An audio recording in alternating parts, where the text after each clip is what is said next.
San Francisco, California. The Civic Auditorium Arena. March 18, 1973. It's Friday night, 9 o'clock.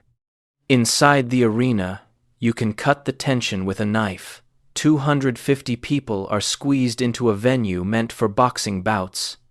But there's no official match tonight, no tickets for sale, no sanctioned event, just whispers, speculation, and a challenge that's been brewing for a month.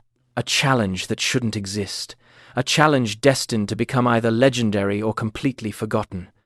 Muhammad Ali, heavyweight champion of the entire world, stands 6'3", weighs 210 pounds of pure muscle, and reflexes like lightning, the guy who floats like a butterfly and stings like a bee.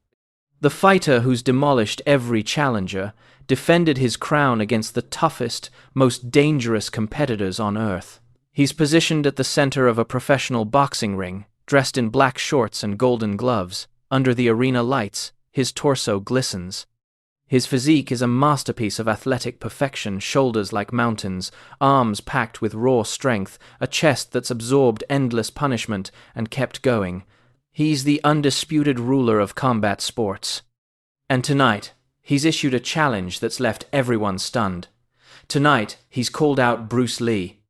Bruce Lee, standing 5'8", weighing 140 pounds, a martial arts expert from Hong Kong, who's been making waves in Hollywood with his demonstrations and teachings. He's not a boxer. He's never competed in a professional ring. He holds no heavyweight title, no Olympic medals, no recognized championships in combat sports. But he's got something else, a reputation. Rumors that his speed defies physics. Stories claiming he can strike faster than the eye can track. Legends declaring he's mastered something Western boxing can't comprehend. For a month, both the martial arts world and boxing circles have been buzzing. It started at a private party in Malibu. Ali was there, surrounded by famous faces, holding court like he always does. Someone mentioned Bruce Lee. Someone said Bruce believed martial arts could beat boxing. Ali laughed, not angry, just confident, like someone who's fought the best and won every time. "Bring him to me," Ali announced, his voice carrying across the room. "Let him hit me. Let me see this kung fu magic everyone talks about. I'll stand perfectly still. Won't defend myself, won't move. Just let him land his best shot. Then we'll find out if kung fu is real or just a performance." The challenge wasn't meant seriously. It was Ali being Ali, the showman, the entertainer, the guy who could sell a spectacle better than anyone alive. But the word spread like wildfire through Los Angeles martial arts schools, through Hollywood studios where Bruce was filming, through newspapers and TV stations. Muhammad Ali challenges Bruce Lee, the world's greatest boxer, versus the mysterious martial artist from Hong Kong. Bruce heard about it the next day. He was running a private training session at his Oakland school when a senior student handed him the newspaper. The headline screamed, "Ali to Bruce Lee, show me your best shot." Bruce read it in total silence. His students waited, expecting rage or dismissal. Instead, Bruce carefully folded the paper and set it down. "Fascinating," was all he said. 3 weeks of back and forth followed.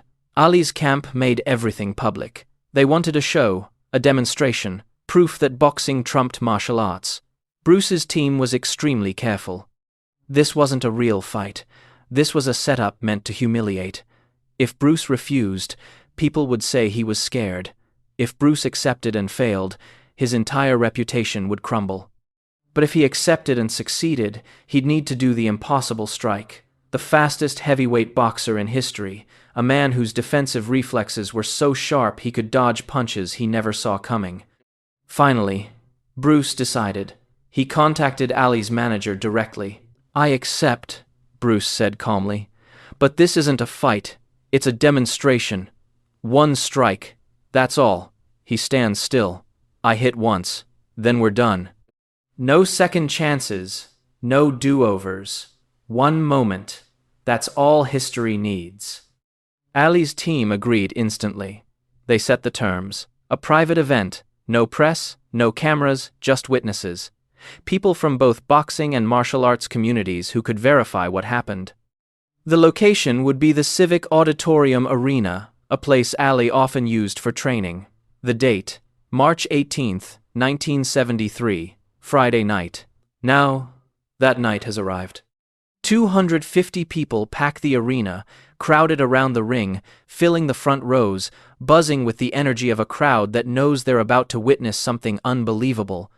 Among them are boxing coaches who've trained champions, martial arts grandmasters who've dedicated their lives to combat, sports journalists who've covered every major fight for decades, Hollywood directors and actors, regular folks who heard the rumors and somehow scored invitations. The atmosphere crackles with electricity. Conversations buzz everywhere. Half the crowd thinks this is nonsense, a publicity stunt that'll end with Ali laughing and Bruce embarrassed. The other half believes they're about to see something revolutionary, something that'll change how the world views fighting. In one corner, professional boxers argue loudly. There's no way a martial artist can touch Ali, one insists. Ali's fought killers, real killers, guys who punch like sledgehammers. What's Bruce gonna do? Dance around and do his little tricks? In another section, martial arts practitioners defend their craft passionately. Boxing is limited, a kung fu master explains. It only uses fists, only targets certain areas. Bruce understands the entire body. He knows pressure points, nerve paths, energy channels that boxers don't even know exist. The debate rages until Bruce Lee walks into the arena.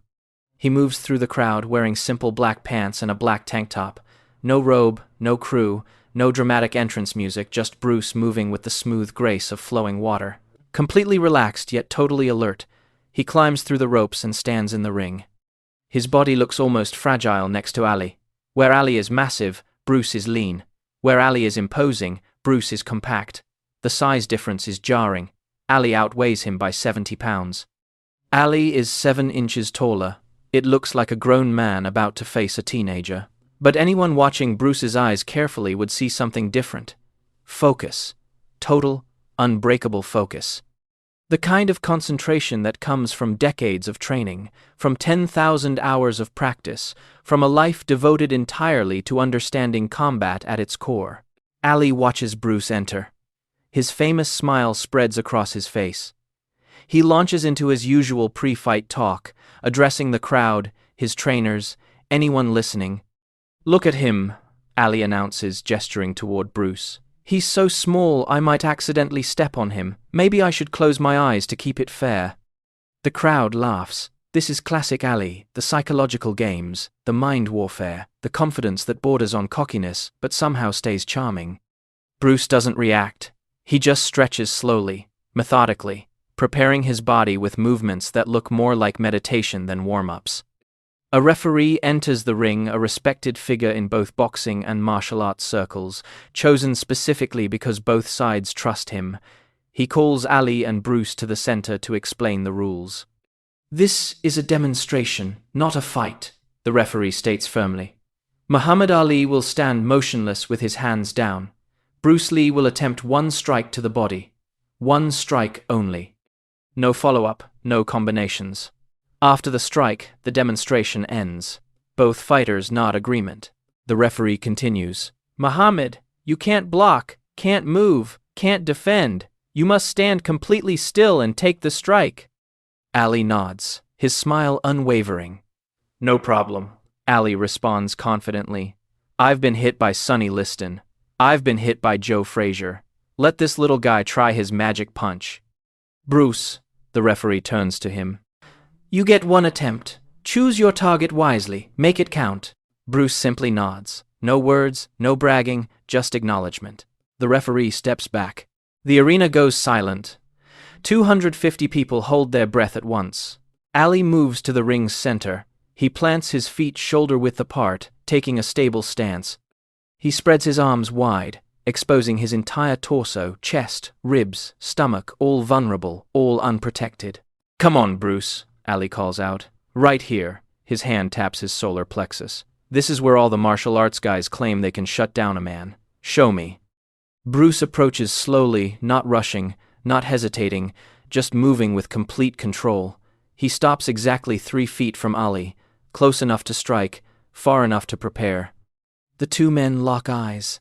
Ali's still grinning, but there's something new in his expression now. Curiosity. This is someone who's faced every type of fighter, power punchers, technical boxers, wild brawlers, defensive specialists, but he's never faced anyone like Bruce Lee. Bruce's breathing is perfectly controlled, in through the nose, out through the mouth, slow, rhythmic, centering. His body is totally relaxed, his shoulders drop. His hands hang naturally at his sides. He looks almost casual, like he's standing in a grocery line, not preparing to strike the greatest boxer alive. But his eyes tell a different story. They're locked on Ali's solar plexus with laser precision. Not watching Ali's face, not checking for reactions, just focusing on the exact spot where his strike will land, the target, the vulnerability, the place where nerves cluster beneath muscle and bone. The crowd leans forward together. Cameras that were explicitly banned somehow appear in hands around the arena. People want proof. They want to capture this moment because they sense that what happens next will be discussed for decades. Ali's trainers stand at ringside. One of them, a veteran boxing coach who's worked with 3 world champions, whispers to his colleague, "This is a mistake. Ali shouldn't be doing this. What if Bruce actually hurts him?" The other trainer shrugs. Ali can't be hurt by a punch he sees coming, and this little guy has to wind up to generate power. Ali will see it coming a mile away. Bruce's right hand moves. Not a wind-up, not a chambered punch, not a telegraphed motion, just movement. Pure, explosive, instantaneous movement. His fist travels from his side to a point 6 inches in front of Ali's solar plexus in a time span that seems to break physics. The sound isn't a thud, it's a crack, a sharp, precise impact that echoes through the arena like a whip snapping. Bruce's fist connects with Ali's body just below the sternum, directly at the solar plexus, the complex nerve network that controls breathing and connects to every vital organ.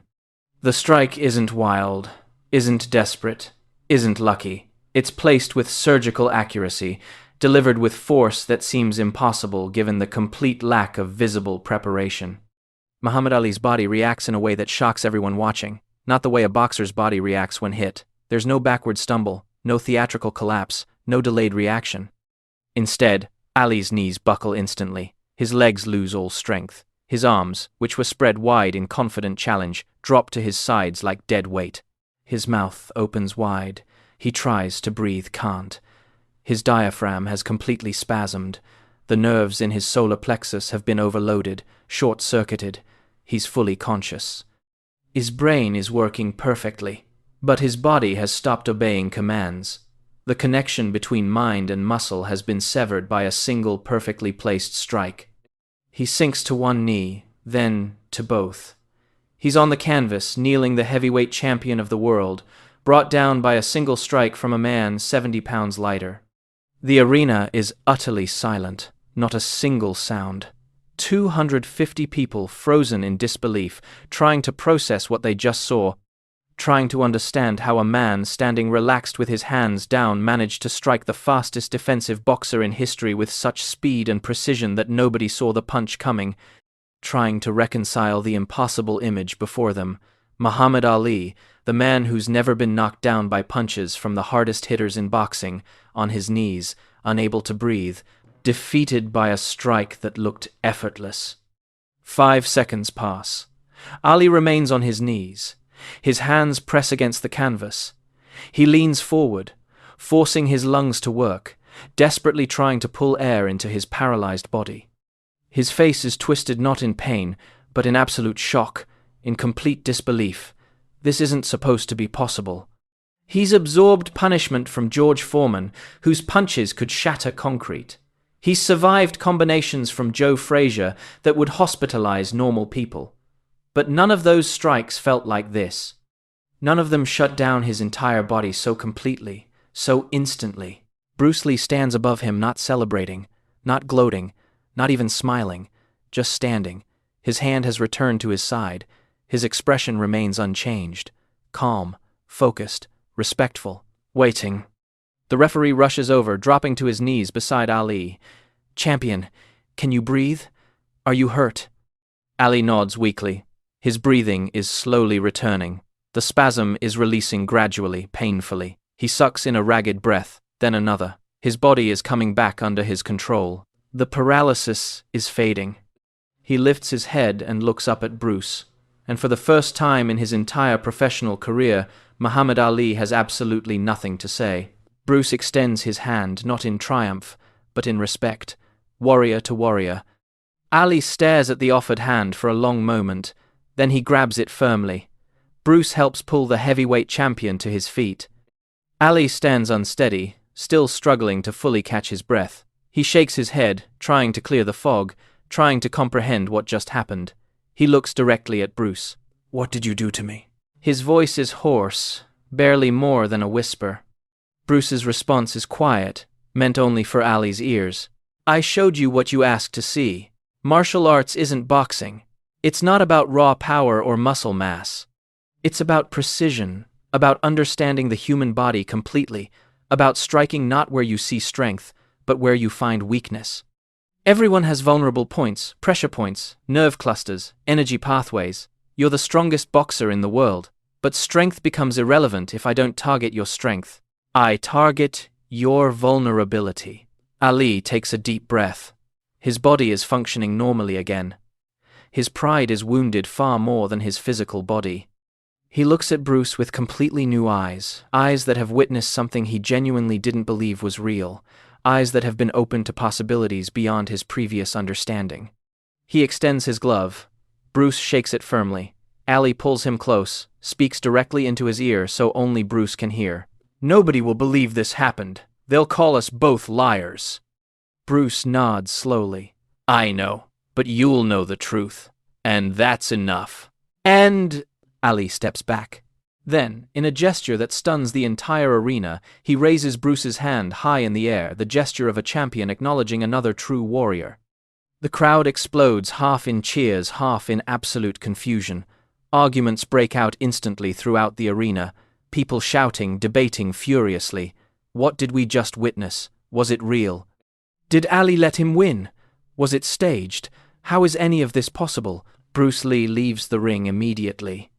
He doesn't stay for questions, doesn't give interviews, doesn't seek attention or glory. He simply walks through the chaotic crowd, through the exit, and disappears into the San Francisco night. Muhammad Ali remains in the ring longer, talking to trainers, to journalists who weren't supposed to be there but somehow got access. He tells them the same thing he'll repeat to everyone for the rest of his life. "Bruce Lee hit me. I didn't see it coming. I didn't feel it building. And then I couldn't breathe. That man has something genuinely real. But the world won't believe it." The story gets told and retold, but it's dismissed. Martial arts masters swear it happened. Bruce Lee's students verify every detail. But mainstream sports media ignores it, labels it rumor, calls it myth, dismisses it as impossible, because how can a 140-pound man drop the heavyweight champion with a single strike? It defies logic. It contradicts everything boxing teaches. It can't be real. Except it was real. 250 witnesses saw it happen, and Muhammad Ali felt it in every nerve of his body. In the days after the demonstration, the boxing world reacts with skepticism and denial. Major sports magazines refuse to cover the story. When asked directly about it, Ali's official team releases a statement claiming it was just a friendly sparring session, nothing more. The martial arts community, however, explodes with validation. Schools across America begin advertising their connection to Bruce Lee's lineage. Masters who were there that night become celebrities in their circles, telling and retelling the story to students who listen with wide-eyed amazement. Bruce himself refuses all interviews about the incident. When reporters track him down at his training facility, he gives them nothing. "It was a private demonstration," he states simply. "A conversation between two martial artists. Nothing more. The specifics aren't important. The principles are what matter." But privately, to his closest students, Bruce explains what actually happened that night. "The strike I used was called the 1-inch punch," he tells them. "But that name is misleading. It's not about the distance. It's about the complete utilization of body mechanics, kinetic energy transfer, and precise targeting. Most people punch with their arm," Bruce continues. "They generate power from the shoulder and elbow. That requires wind-up, telegraphing, preparation. But if you understand how to engage the entire body, how to transfer power from the ground through the legs, through the hips, through the core, and finally through the fist you can generate devastating force from any position.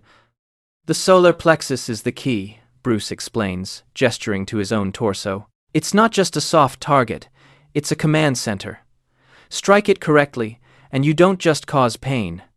You disrupt the entire nervous system temporarily. Breathing stops, muscle control vanishes, the body shuts down to protect itself. For the rest of his life, whenever someone asks Muhammad Ali who hit him the hardest, he gives the expected answers publicly: George Foreman, Joe Frazier, Sonny Liston. These are the names people want to hear, the names that make sense within the boxing narrative.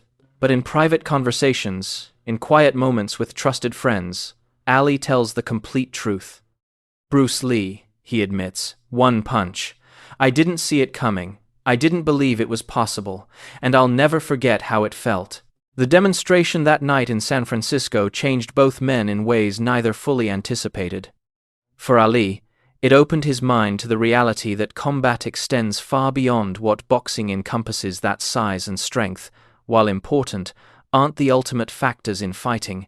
That knowledge, precision, and understanding of human anatomy can overcome physical advantages. For Bruce, it validated his life's work. He'd spent decades developing Jeet Kune Do, his martial arts philosophy that emphasized efficiency, directness, and scientific understanding of combat. That night, in front of 250 witnesses, he proved that his theories weren't just philosophical concepts, but practical, applicable techniques. The story fades from public consciousness relatively quickly.